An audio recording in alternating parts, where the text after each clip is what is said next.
Sering kan ngerasa udah nulis bagus-bagus tapi kok makalahnya kelihatan acak-acakan? Nah, hari ini kita bakal bedah bareng gimana caranya mengubah halaman kosong itu jadi dokumen yang kelihatan super profesional. Kita cuma butuh alat tata letak di Microsoft Word kok. Yuk, langsung aja kita mulai. Kita semua pasti pernah deh ngalamin yang namanya begadang ngerjain tugas, pas mau dikumpul kok formatnya berantakan, bikin kesel kan? Tenang, itu masalah klasik. Kuncinya itu sebenarnya simple, pahami dasar-dasar tata letak. Biar apa? Biar dokumen kita itu kelihatan sekeren isinya. Oke, jadi ini dia peta perjalanan kita. Pertama, kita cari tahu dulu kenapa sih format itu penting banget, terus kita bangun kerangka halamannya dari nol. Habis itu, kita kasih sentuhan akhir biar kelihatan makin profesional. Dan terakhir, ada checklist praktis biar nggak ada yang kelewat. Siap? Oke, kita masuk ke bagian pertama. Mungkin ada yang nanya ya, kenapa sih repot-repot ngurusin format? Jawabannya simple teman-teman. Ini bukan cuma soal aturan, tapi soal profesionalisme, soal kejelasan, dan yang paling penting soal gimana kita menghargai orang yang baca tulisan kita. Coba bayangin deh, tulisan kita itu kan isinya ide-ide keren.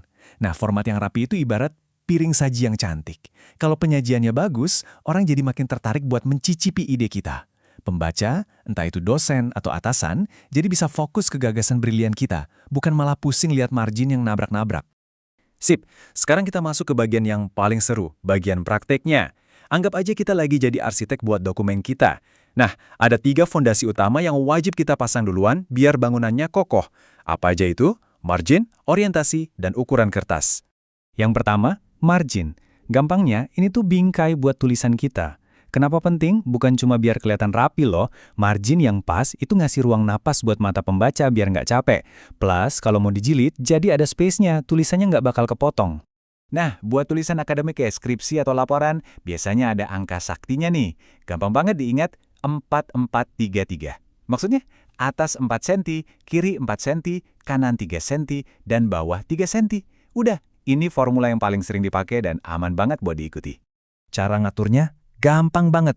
Langsung aja ke menu layout, terus cari margins, pilih custom margins. Tinggal ketik deh angka-angka tadi. Klik OK, dan beres. Fondasi pertama udah jadi. Oke, fondasi kedua, orientasi. Ini lebih simpel lagi. Intinya, kita mau kertasnya itu berdiri atau tiduran, vertikal atau horizontal. Pilihannya cuma 2. Yang pertama, portrait atau berdiri tegak. Ini yang paling umum buat makalah, laporan, surat, pokoknya yang isinya tulisan panjang ke bawah. Nah, pilihan kedua, landscape atau posisi tidur. Ini jagoannya kalau kita mau nampilin tabel yang lebar banget atau grafik yang butuh ruang ke samping.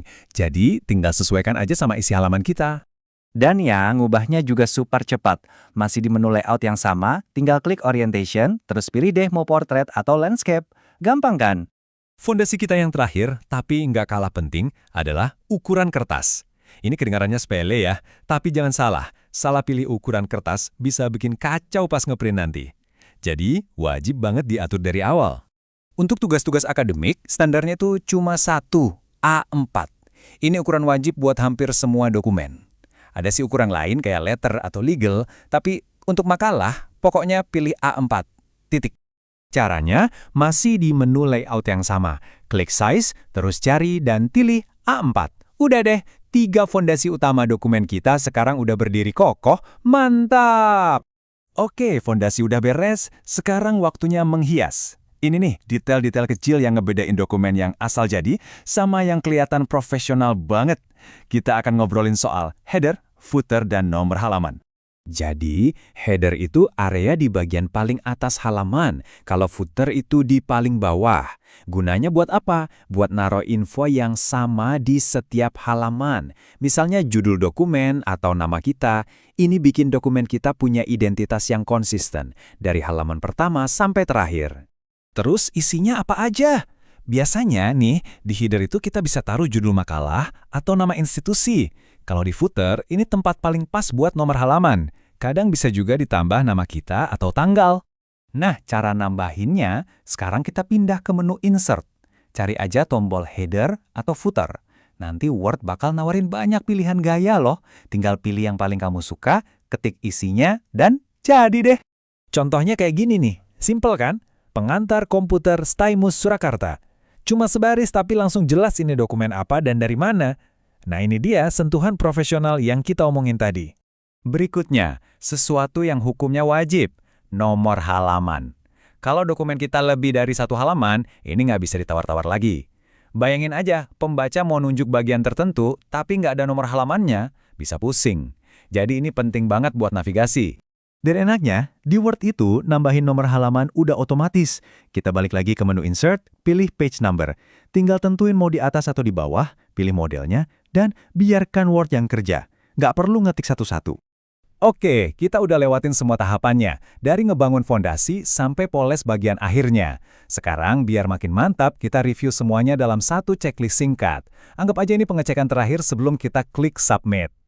Yuk kita cek bareng-bareng. Pertama, ukuran kertas, pastikan A4. Kedua, orientasi, portrait. Ketiga, margin. Ingat angka saktinya, 4433. Terakhir, header dan footer. Pastikan udah ada judul dan yang paling penting, nomor halaman. Kalau semua ini udah oke, berarti dokumen kamu udah siap tempur. Nah, sekarang kamu udah punya senjatanya. Kamu udah tahu gimana cara ngebangun panggung yang kokoh dan profesional buat nampilin semua ide brilian kamu. Jadi pertanyaannya bukan lagi gimana cara formatnya, tapi dengan panggung sekeren ini, karya hebat apa yang akan kamu ciptakan?